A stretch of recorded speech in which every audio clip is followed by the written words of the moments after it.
بسم اللہ والحمد للہ والصلاۃ والسلام علی رسول اللہ. السلام علیکم ورحمۃ اللہ وبرکاتہ. I'm traveling to Faisalabad at the moment, so I've stopped here to just say a few words. Being an eye surgeon, میں یہ بات جانتا ہوں کہ انسان کے جسم کی بہت ساری بیماریاں ہوتی ہیں, bodily diseases جنہیں آپ کہتے ہیں. But this is one aspect of a human being.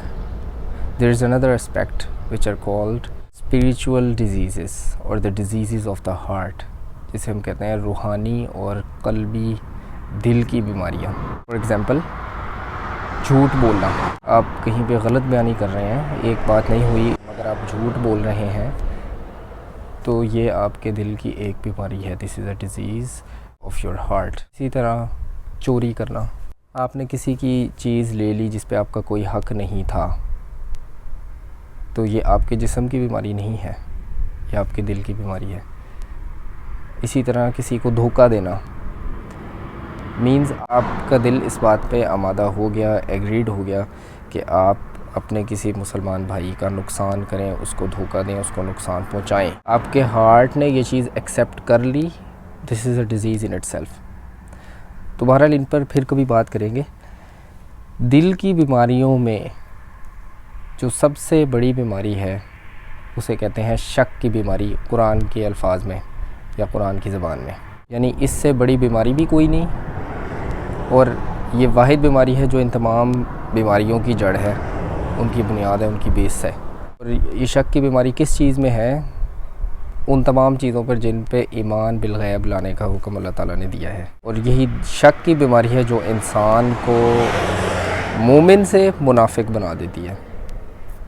اور منافقین کے بارے میں قرآن مجید کہتے ہیں کہ ان المنافقین فی الدرک الاسفل من النار, کہ منافقین جو ہیں جہنم کے سب سے نچلے درجے میں ہوں گے. جتنی بھی بیماریاں ہیں ان کے لیے یہ والے الفاظ بہرحال نہیں آئے کہ جہنم کے سب سے نچلے درجے میں ہوں گے, اور یہ شک کی بیماری کے لیے آئے ہیں کہ یہ جو لوگ ہیں منافقین جہنم کے سب سے نچلے درجے میں ہوں گے. آپ کا اللہ تعالیٰ پر ایمان نہیں ہے, یعنی کہ آپ کو کچھ نہ کچھ شک ہے. یہ بھی نہیں کہہ رہے کہ بات یہ نہیں ہو رہی کہ آپ ٹوٹل انکار کر رہے ہیں, وہ تو چیز ہی الگ ہو گئی. سزا و جزا کا انکار کر رہے ہیں کہ ایک دن وی آل ول بی ہیلڈ اکاؤنٹیبل, اور ہمیں ریوارڈ دیے جائیں گے اکارڈنگ ٹو آور اعمال. آپ اس کا انکار نہیں کر رہے, آپ کو شک ہے کہ شاید یہ درست ہوگا لیکن مکمل یقین نہیں ہے. اندازہ کریں یہ بیماری دل میں ہے, یعنی کہ آپ کے دل کو مکمل یقین نہیں ہے کہ واقعی روز جزا کا بھی ایک دن ہے, اللہ تعالیٰ بھی موجود ہیں, اللہ تعالیٰ کے فرشتے بھی ہیں, یہ کتاب قرآن مجید اللہ تعالیٰ کی طرف سے, اللہ تعالیٰ کی صفت ہے, اللہ تعالیٰ کا کلام ہے. Can you believe it really? تو یہ بیماری ہے شک کی بیماری. اور وہ شاید آپ کو یاد ہوگا کہ جو قبر میں جب حساب ہوگا تو اس میں انسان کو جب اللہ کے نبی صلی اللہ علیہ وسلم دکھائے جائیں گے کہ یہ صاحب کون ہیں, تو وہ کچھ اسی قسم کے الفاظ بیان کرے گا کہ میں ان کے بارے میں سنا ہے مگر مجھے ایسے کچھ دیکھے لگتے ہیں, میں ان کے بارے میں سنا تھا لیکن مجھے صحیح طور پہ یقینی طور پہ نہیں, میں ان کو جانتا نہیں ہوں کہ یہ کون ہے.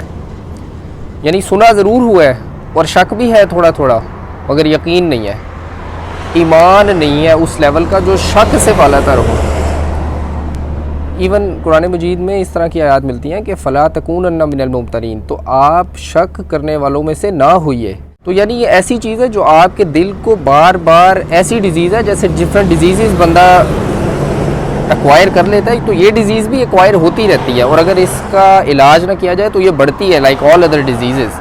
تو اس کا علاج کیا ہے؟ اللہ کے نبی صلی اللہ علیہ وسلم فرماتے ہیں کہ دلوں کو بھی زنگ لگ جاتا ہے جیسے لوہے کو زنگ لگ جاتا ہے. اور دلوں کے زنگ کا علاج کیا ہے, یعنی اس شک کی بیماری کا علاج کیا ہے کہ موت کو کثرت سے یاد کیا جائے اور قرآن مجید کی تلاوت کیا جائے. تلاوت میں سمجھ کے پڑھنا اور اس پر عمل کرنا شامل ہے, ورنہ خالی اگر آپ عربی پڑھتے جائیں تو آپ کو ثواب تو مل رہا ہے لیکن آپ کو پتہ ہی نہیں ہے کہ آپ پڑھ کیا رہے ہیں, تو یہ شک کی بیماری کیسے دور ہوگی؟ اور ایک لے مین ٹرمینالوجی میں اگر ہم بات کریں تو جیسے ہم کہتے ہیں نا کہ جھوٹ کو اتنا بولا جائے کہ وہ سچ لگنے لگ جائے, تو اگر سچ کو ہی اتنا بولا جائے اور اتنا بار بار ریپیٹ کیا جائے تو جو ایک چیز ہے ہی سچ اور حق, وہ کتنی زبردست طریقے سے آپ کے دل میں پکی ہو جائے گی اور بڑی سٹرونگ بیسس بنا لے گی. اسی وجہ سے قرآن مجید کا بار بار مسلسل تلاوت کرنے کا ذکر اللہ تعالیٰ کے نبی صلی اللہ علیہ وسلم نے فرمایا کہ کثرت تلاوت قرآن کی جائے تو یہ دلوں سے شک کی بیماری اور یہ دلوں کا زنگ جو ہے یہ دور ہوتا ہے۔ جب آپ بار بار یہ آیات پڑھیں گے جس میں بار بار یہ ذکر کیا جا رہا ہے جہنمیوں کا، دوزخیوں کا، کہ کیسے اللہ تعالیٰ کے سامنے حاضر کیے جائیں گے، جو مرضی اس دنیا میں کر لیں، جیسے مرضی اپنی امیجینیشنز کو ایکسٹینڈ کر کے اور اپنی خواہشات کو ایکسٹینڈ کر کے اپنی مرضی کے جتنے مرضی نظریات، آئیڈیالوجیز آپ لانچ کرتے جائیں، لوگوں کو گمراہ کرتے جائیں، بالآخر آپ نے اللہ تعالیٰ کے سامنے حاضر ہونا ہے۔ بار بار تکرار جب کریں گے تو یہ واقعی ایسا ہوتا ہے کہ آپ کا دل میں ایمان مزید مضبوط ہوتا ہے، اور یہ شک کی بیماری، دس ڈیزیز آف کنفیوژن یا وہ کہتے ہیں انشورٹی، اس کا علاج وہی ہے تلاوت قرآن مجید۔ بار بار کثرت سے تلاوت کی جائے، اتنی تلاوت کی جائے، اتنا ریپیٹ کیا جائے کہ آپ کے دل میں شک کی گنجائش ہی باقی نہ رہے۔ اللہ تعالیٰ سے دعا ہے کہ ہمارے دلوں کو اس بیماری سے دور فرمائے۔ نبی صلی اللہ علیہ وسلم نے بھی ہدایت کی ہے کہ اللہ تعالیٰ سے دعا کیا کرو کہ اللہ تعالیٰ تمہارے دلوں میں ایمان کی تجدید کر دیا کرے۔ تو دیکھیے یہ سارے سائنس ہمیں مل رہے ہیں اس چیز کی طرف کہ دل میں واقعی یہ شک کی بیماری پیدا ہو جاتی ہے اور اس کا علاج بھی کیا جا سکتا ہے۔ اور آپ قرآن مجید سے جتنا دور ہوتے جائیں گے، اس سارے پورے سرکل سے جتنا دور ہوتے جائیں گے، اتنا زیادہ آپ کے دل میں شک کی بیماری بڑھتی جائے گی۔ اللہ تعالیٰ اس صورتحال سے بچائیں، اور واقعی پھر انسان غیر یقینی صورتحال میں رہ جاتا ہے۔ تو بہرحال this is for myself and for all of you to assess within ourselves۔ بارک اللہ لی ولکم فی القرآن العظیم ونفعنی وإیاکم بالآیات والذکر الحکیم۔